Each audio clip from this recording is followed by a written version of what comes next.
اعوذ باللہ من الشیطان الرجیم بسم اللہ الرحمن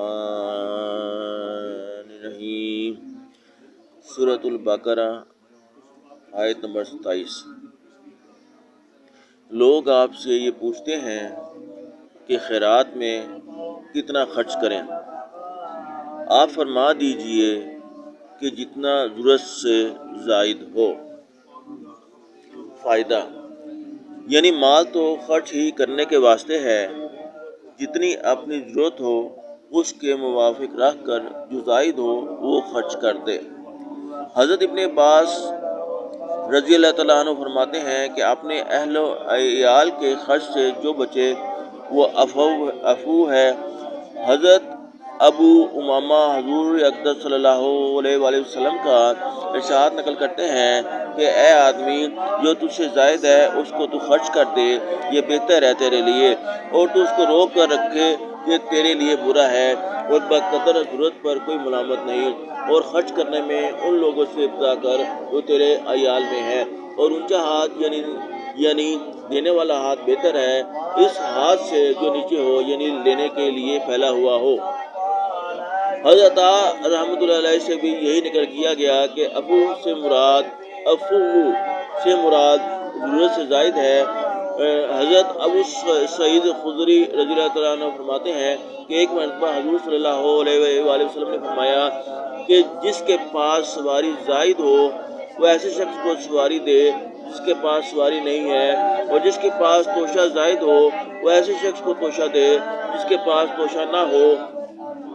حضور صلی اللہ علیہ وآلہ وسلم نے اس قدر اہتمام سے یہ بات فرمائی، ہمیں یہ گمان ہونے لگا کہ کسی شخص کا اپنے کسی ایسے مال میں حق ہی نہیں ہے جو اس کی ضرورت سے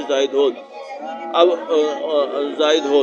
اور کمال کا درجہ ہے بھی یہی کہ آدمی کی اپنی واقعی ضرورت سے زائد جو چیز ہے وہ خرچ ہی کرنے کے واسطے ہے، جمع کر کے رکھنے کے واسطے نہیں ہے۔ بعض علماء نے عفو کا ترجمہ سہل کا کیا ہے، یعنی جتنی آسانی سے خرچ کر سکے کہ اس کو خرچ کرنے سے خود پریشان ہو کر دنیاوی تکلیف میں مبتلا نہ ہو، اور دوسرے کا حق ضائع ہونے سے آخرت کی تکلیف میں مبتلا نہ ہو۔ حضرت ابن عباس رضی اللہ تعالیٰ عنہ سے نقل کیا گیا کہ بعض آدمی اس طرح صدقہ کرتے تھے کہ اپنے کھانے کو بھی ان کے پاس نہ رہتا تھا، حتیٰ کہ دوسرے لوگ ان پر صدقہ کرنے کی نوبت آ جاتے تھی۔ اس پر یہ آیت نازل ہوئی۔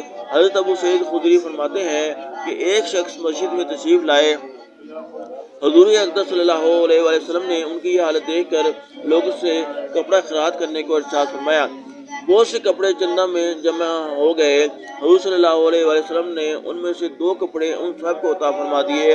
اس کے بعد پھر حضور صلی اللہ علیہ وآلہ وسلم نے صدقہ کرنے کی ترغیب دی، اور لوگوں نے صدقہ کا مال دیا۔ ان صاحب نے بھی وہ 2 کپڑوں میں سے صدقہ میں دے دیا، تو حضور صلی اللہ علیہ وآلہ وسلم نے ناراضگی کا اظہار فرمایا اور ان کا کپڑا واپس فرما دیا۔ قرآن پاک میں اپنی احتیاج کے باوجود خرچ کرنے کی ترغیب بھی آئی ہے، لیکن یہ انہی لوگوں کے لیے ہے جو اس کو بشاشت سے برداشت کر سکتے ہیں، ان کے دلوں میں واقعی طور پر آخرت کی اہمیت دنیا پر غالب آ گئی ہو، جیسا کہ آیات کے سلسلے میں مضمون تفصیل سے آ رہا ہے۔